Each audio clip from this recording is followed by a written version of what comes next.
morning students, welcome to Pioneer Convent School. In the last video we started the chapter rights and duties and we studied our fundamental rights. So total we studied 6 rights: right to equality, right to freedom of expression, right against exploitation, right to freedom of religion, cultural and educational rights, rights to constitutional remedies. आज हम study करेंगे fundamental duties. As citizens of the country के citizens होने के नाते we all have, हम सबके पास होते हैं सम फंडामेंटल ड्यूटीज़. कुछ ड्यूटीज़ होती हैं, कुछ कर्तव्य होते हैं टूवर्ड्स आवर नेशन, अपने नेशन के लिए, अपने देश के लिए. अ गुड सिटीज़न, एक अच्छा सिटीज़न परफॉर्म करता है हिज फंडामेंटल ड्यूटीज़, अपनी सारे कर्तव्यों को पूरा करता है.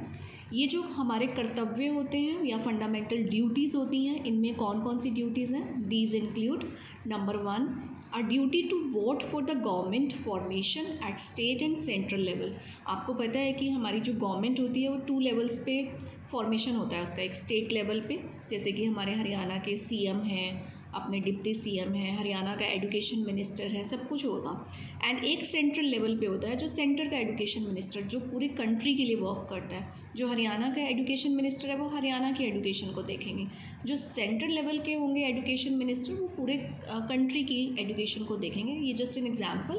तो हमारी ड्यूटी होती है कि हम वोट करें जब भी गवर्नमेंट फॉर्मेशन हो, जब भी इलेक्शन हो, चाहे वो स्टेट लेवल का हो या सेंटर लेवल का हो, तो हमें उसमें वोटिंग करनी चाहिए. Live in peace and harmony with our countryman मतलब हमारे देश के जो बाकी लोग हैं उन सब के साथ हमें पीस, शांति से, हारमनी मीन्स एक अच्छे रिलेशनशिप के साथ रहना चाहिए. And follow the path of democracy and non violence. Non violence होता है अहिंसा, मीन्स हमें लड़ना झगड़ना नहीं चाहिए, हमें डेमोक्रेसी को फॉलो करना चाहिए. डेमोक्रेसी होता है दूसरों के जो राइट्स हैं उनकी भी हमें केयर करनी चाहिए. दूसरों को डिस्टर्ब किए बिना हमें बहुत अच्छे से एक दूसरे के साथ रहना चाहिए. थर्ड है show and demonstrate patriotism. Patriotism होता है देशभक्ति. हमें अपनी देशभक्ति को दिखाना चाहिए. कैसे? बाय स्टैंडिंग अप, कि हम खड़े हो जाएं टू डिफेंड आवर कंट्री, अपने कंट्री की रक्षा करने के लिए. इन टाइम्स ऑफ नीड, जब कंट्री को नीड हो, जैसे कि कोई वॉर सिचुएशन है तो हमें अपने कंट्री की रक्षा करने के लिए उसमें पार्टिसिपेट करना चाहिए, अपनी देशभक्ति दिखानी चाहिए. Do not break the laws of country. हमें अपनी कंट्री के जो भी लॉज हैं जो कॉन्स्टिट्यूशन में हैं, हमें उन्हें कभी भी तोड़ना नहीं चाहिए. और बी इन्वॉल्व, हमें कभी भी इन्वॉल्व नहीं होना चाहिए, शामिल नहीं होना चाहिए इन एंटी सोशल एक्टिविटीज़, ऐसी एक्टिविटीज़ में जो कि समाज के, जो सोसाइटी के अगेंस्ट होती हैं. वी मस्ट नॉट इंडल्ज, हमें शामिल नहीं होना चाहिए इन सोशल इविल्स, कुछ सामाजिक बुराइयों में, जैसे कि गैम्बलिंग, जुआ खेलना, जैसे कि चोरी करना, फाइटिंग करना, किसी का मर्डर कर देना, ऐसी चीज़ों में हमें इन्वॉल्व नहीं होना चाहिए. प्रोटेक्ट आवर नेशनल वेल्थ, जो हमारी राष्ट्रीय संपत्ति होती है, मीन्स जो हमारी कंट्री की संपत्ति है उसकी हमें रक्षा करनी चाहिए. We should not exploit it, हमें एक्सप्लॉइट नहीं करना चाहिए. We must pay our taxes, और हमें टाइम पर अपने टैक्सेस को पे करना चाहिए. We must protect public property, हमें अपनी पब्लिक प्रॉपर्टी की भी प्रोटेक्शन करनी चाहिए. पब्लिक प्रॉपर्टी मीन्स वो प्रॉपर्टी जो सारी पब्लिक यूज़ कर सकती है, जैसे कि रोड्स हैं, कुछ बिल्डिंग्स होती हैं, रेलवेज़ हैं, हमारा जो बस सिस्टम है, हमें इनकी रक्षा करनी चाहिए, इनको स्पॉइल नहीं करना चाहिए. And be proud of our culture and heritage, हमें अपने कल्चर पे और अपने हेरिटेज पे हमें गर्व होना चाहिए.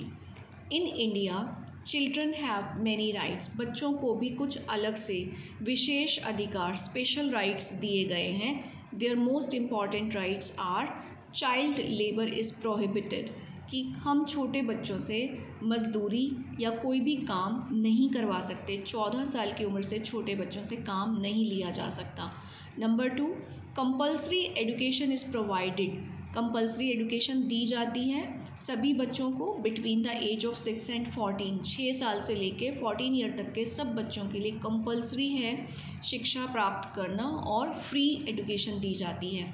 Children have the right to protection of health, बच्चों को उनकी हेल्थ की प्रोटेक्शन का राइट दिया जाता है and right to lead a healthy life, और उनके पास एक राइट होता है कि वो अपनी एक हेल्दी लाइफ को लीड करें। तो ये सारे हमारे थे ड्यूटीज़, और इससे पहले हमने स्टडी किया था राइट्स। इस पूरे चैप्टर की वीडियो देख लीजिए, चैप्टर को रीड कर लीजिए। After that you can answer all these questions very easily, or you can learn from the PDF sent to you and try to fill the blanks yourself।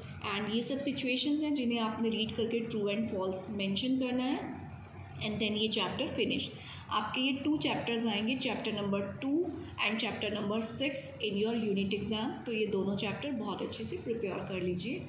Okay students, have a good day, bye.